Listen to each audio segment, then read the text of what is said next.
أعوذ بالله من الشيطان الرجيم. بسم الله الرحمن الرحيم.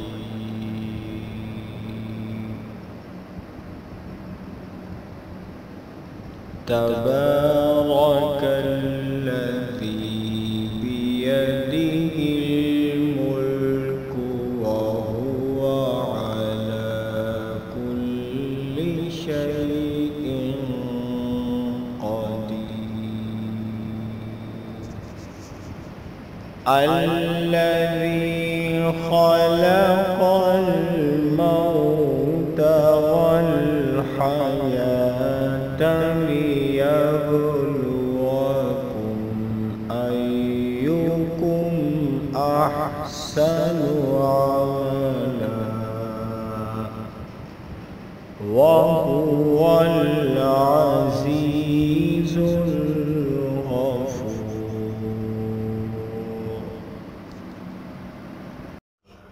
السلام علیکم ورحمۃ اللہ وبرکاتہ.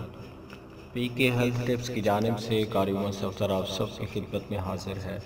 امید کرتا ہوں کہ میرے تمام ویورز اور سبسکرائبر اللہ تعالیٰ کی توفیق اور عنایت سے خیر و عافیت سے ہوں گے. دوستو، آج کی اس ویڈیو میں آپ لوگوں کے سامنے دعا کی قبولیت کے کچھ اوقات کا ذکر کرنے جا رہا ہوں کہ وہ کون سا ایسا ٹائم ہے، کون سا ایسا وقت ہے کہ جس ٹائم میں ہم اپنے اللہ تعالیٰ کے سامنے روتے ہیں، گڑ گڑاتے ہیں، اپنی جو بھی عاجزی ہوتی ہے، اپنی جو بھی انکساری، اپنی جو بھی ڈیزائرز ہوتی ہیں، ہم جو کچھ بھی ہم اللہ تعالیٰ سے مانگنا چاہ رہے ہوتے ہیں، چاہے دنیا کی بڑی سی بڑی خواہش ہی کیوں نہ ہو، مطلب کہ بہت بڑی ہی خواہش اور حاجت کیوں نہ ہو، ہم کس ٹائم پہ اپنے اللہ تعالیٰ سے مانگ سکتے ہیں. کیونکہ ایسے کچھ اوقات ضرور ہیں کہ جن کے بارے میں ہمیں حضور صلی اللہ علیہ وسلم کی ذات اقدس نے ارشاد فرمایا کہ ان اوقات میں دعا کی جانے والی کبھی بھی رد نہیں ہوتی. تو اس لحاظ سے موسٹ امپورٹنٹ ہے یہ آج کی ویڈیو کہ بیکاز آج ہم لوگوں نے عبادات تو شاید بہت سارے لوگ کرتے ہیں، لیکن عبادات کا جو مغز ہے، جس کو حضور صلی اللہ علیہ وسلم نے مغز کا ایک درجہ دیا، مطلب کہ ایک مین سٹریم جسے بولا، وہ عبادت کے ساتھ اس کی دعا ہوتی ہے. ہم عبادت کرتے ہیں بٹ دعا نہیں کرتے. حضور صلی اللہ علیہ وسلم نے ارشاد فرمایا کہ الدعاء مخ العبادہ، دعا عبادت کی جڑ ہے، سمجھ لیں مغز ہے یہ. تو وہ مانگنا بہت ضروری ہوتا ہے، بٹ اس کے لیے ہمیں آج کل ہر دوسرا اور تیسرا بندہ یہی کہتا ہوا ہمیں نظر آتا ہے کہ ہماری دعائیں قبول نہیں ہوتی. ہم جو بھی وظیفہ کرتے ہیں وہ ہم اس میں سکسسفل نہیں ہوتے. مطلب بہت کچھ اس طرح کے ریزن ہوتے ہیں. پھر اگر ہم کچھ ڈیز ہم اپنے اللہ تعالیٰ سے مانگتے رہتے ہیں اور ہمیں فزیکلی جیسے ہم چاہ رہے ہوتے ہیں قبولیت اگر ویسے نہ ہو، تو پھر ہم رونا شونا شروع کر دیتے ہیں، اور پھر اس کے ساتھ ساتھ شیطان کو ایک موقع مل جاتا ہے کہ وہ آپ کو اپنے اللہ سے مایوس کر دیتا ہے. تو انشاءاللہ آج کے اس ویڈیو کو سننے کے بعد آپ اپنی اس مایوسی سے باہر نکلیں گے اور اللہ تعالیٰ کے اوپر آپ کا جو یقین کامل ہے وہ پہلے سے بھی زیادہ انشاءاللہ بڑھ جائے گا. آج 10 ایسے مقامات آپ لوگوں کے سامنے بتاؤں گا، 10 ایسے ٹائم آپ لوگوں کے سامنے بتاؤں گا کہ اس ٹائم میں آپ جو بھی دعا کریں گے اللہ تعالیٰ انشاءاللہ تعالیٰ کبھی رد نہیں کریں گے. دوستو، سب سے پہلا ٹائم کیا ہے؟ رات کا آخری 1/3 حصہ. سیدنا ابو ہریرہ رضی اللہ تعالیٰ عنہ سے ایک حدیث ہمیں ملتی ہے. فرماتے ہیں کہ حضور صلی اللہ علیہ وسلم کی ذات اقدس نے ارشاد فرمایا کہ بلند اور برکتوں والا ہمارا رب ہر رات اس وقت آسمان دنیا پر تشریف فرماتا ہے. جب رات کا آخری تہائی حصہ رہ جاتا ہے تو وہ فرماتا ہے اس وقت کوئی ہے جو مجھ سے دعا کرنے والا ہو، میں اس کی دعا قبول کر لوں. کوئی مجھ سے مانگنے والا ہے کہ میں اسے اس وقت دے دوں. کوئی مجھ سے اس وقت بخشش طلب کرنے والا ہے کہ میں اس کی بخشش کر دوں.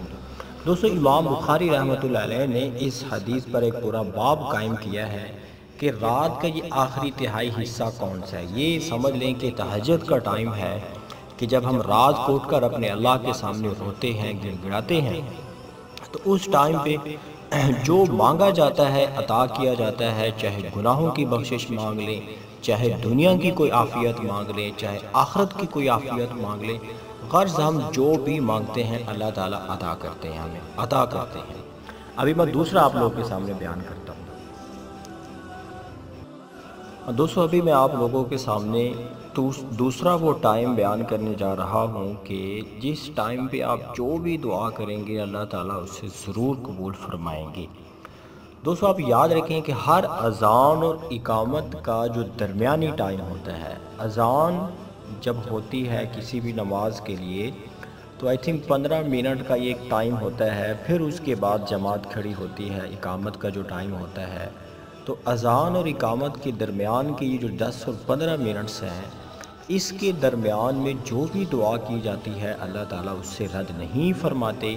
سیدنا انس بن مالک رضی اللہ تعالیٰ نے ارشاد فرماتے ہیں کہ حضور صلی اللہ علیہ وسلم کی ذات اقدس نے ارشاد فرمایا کہ اذان اور اقامت کے درمیان کی جو دعا ہے وہ کبھی رد نہیں کی جاتی۔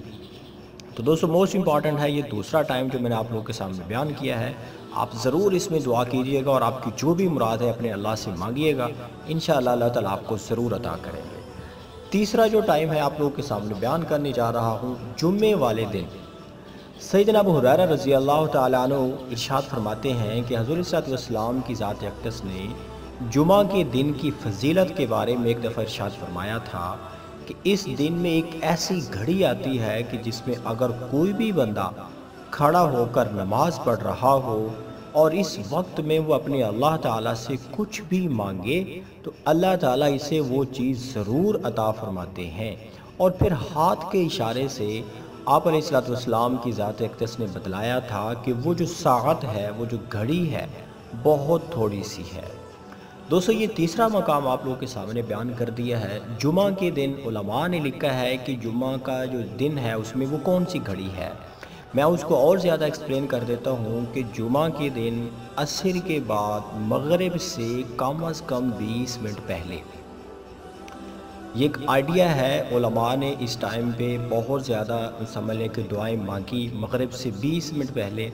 بٹ اگر کیا ہی اچھا ہو کہ ہم عصر سے لے کر مغرب تک لگاتار ہم اپنے اللہ سے مانگتے ہی رہیں، اللہ تعالیٰ کا ذکر اور اذکار کرتے رہیں تاکہ ہم اس چند سیکنڈ کی جو گھڑی ہوگی ہم اس کو مس نہ کر پائیں۔ بٹ موسٹلی لوگوں نے چونکہ مغرب سے جو 20 منٹ پہلے ہوتے ہیں اس میں اس گھڑی کو پایا ہے ہمارے بزرگان دین نے، تو انشاءاللہ آپ اس ٹائم پہ جو بھی دعا کریں گے اللہ تعالیٰ اس سے ضرور قبول فرمائیں گے۔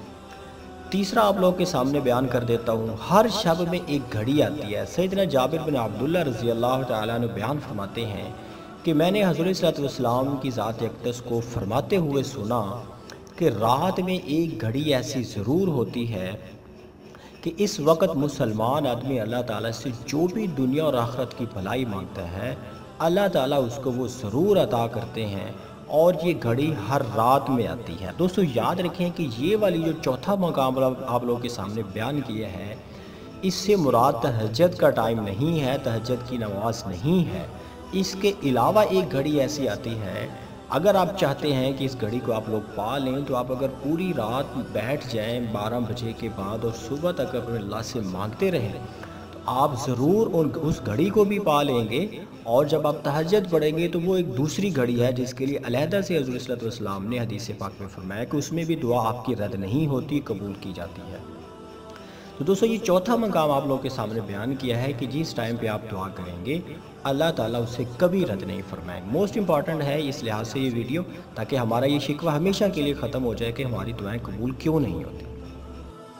دوستو ابھی میں آپ لوگوں کے سامنے وہ پانچواں ٹائم بیان کرنے جا رہا ہوں کہ جس میں آپ جب بھی کوئی دعا کریں گے اللہ تعالیٰ اسے ضرور قبول فرمائیں گے، بوقت اذان۔ جب اذان کا ٹائم ہوتا ہے اس وقت جو بھی دعا کی جاتی ہے اللہ تعالیٰ اسے ضرور قبول فرماتے ہیں۔ سیدنا سعد بن ابی وقاص رضی اللہ تعالیٰ عنہ ارشاد فرماتے ہیں کہ حضور صلی اللہ علیہ وسلم کی ذات اقدس نے ارشاد فرمایا کہ جو آدمی اذان سننے کے دوران خاموشی سے کلمات اذان کا جواب دے، پھر اذان کے اختتام پر درود ابراہیمی پڑھے اور اس کے بعد یہ الفاظ پڑھے، اشہد ان لا الہ الا اللہ وحدہ لا شریک لہ واشہد ان محمدا عبدہ ورسولہ